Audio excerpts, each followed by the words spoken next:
L'idée de Dieu est le carrefour où toutes les avenues de la pensée humaine se rencontrent.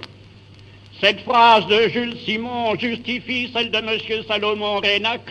L'athéisme n'a jamais été et ne peut être que verbal. Il n'y a point d'athée, il n'y a que des inconscients. Ceci n'est aucunement une injure. On peut être honnête homme en tous les sens du terme et méconnaître son cœur. Ce n'est pas davantage une proposition doctrinale, car on est bien obligé d'en croire ceux qui disent « je ne crois pas en Dieu ». Toutefois, on est en droit de maintenir ceci. Effectivement, et en dépit de tout discours contraire, personne ne nie Dieu. On ne fait que le déplacer.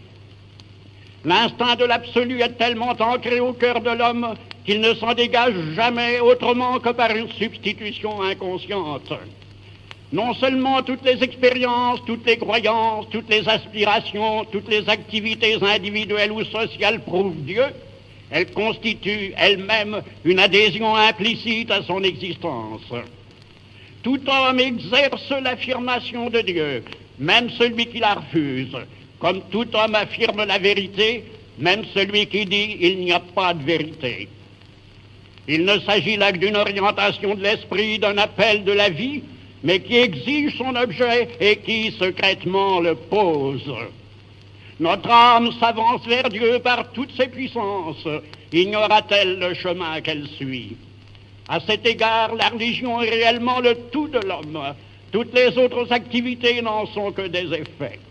Un homme, écrit Tolstoï, peut ignorer qu'il a une religion comme il peut ignorer qu'il a un cœur, mais sans religion comme sans cœur, l'homme ne peut pas exister.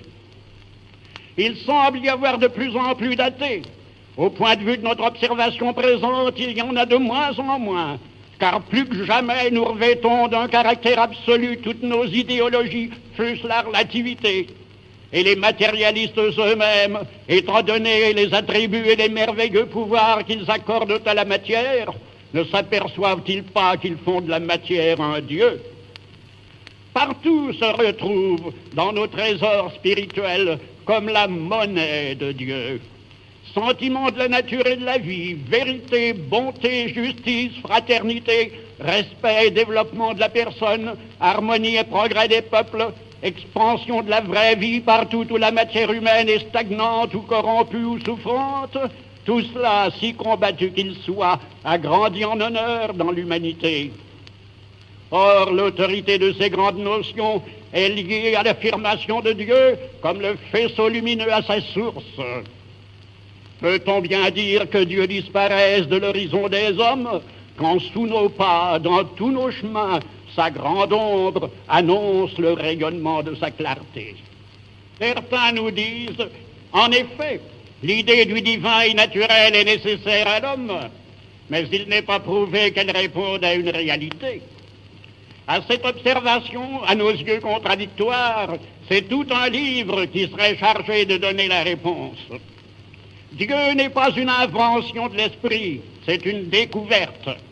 Dieu n'est pas un élément de la pensée étranger au réel ou ne répondant qu'à la commodité de son interprétation. C'est le réel même en sa réalité la plus fondamentale, l'objet le plus haut de la pensée, qu'on appelle de ce nom une activité proprement rationnelle ou une heureuse intuition.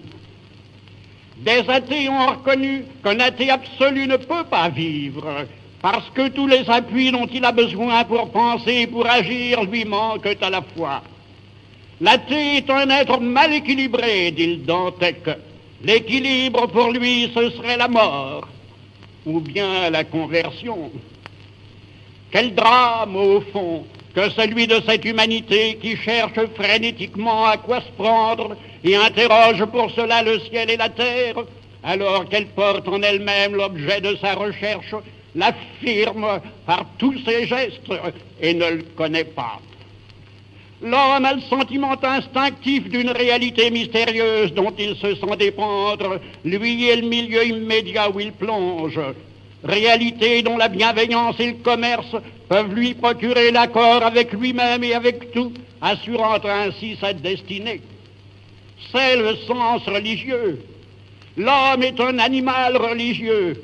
Ce qui justifie le mot de Fénelon si frappant et si profondément véridique, l'impie est seul dans l'univers.